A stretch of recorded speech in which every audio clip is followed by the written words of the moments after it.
geçirmez miydim ya? Amandır ha!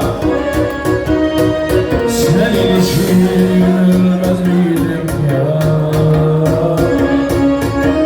Bunca eser seçmez miydim ya?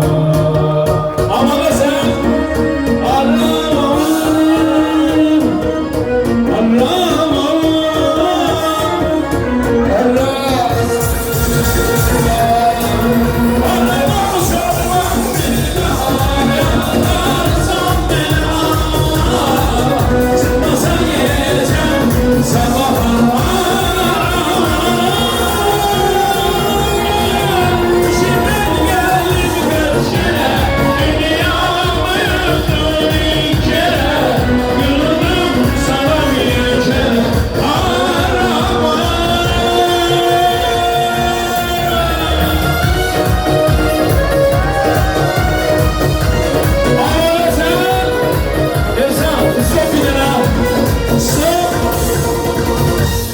Yanlış anlar penceremden. Vay vay vay vay. Yeter ömrüm gidip gelme. Vay vay vay vay.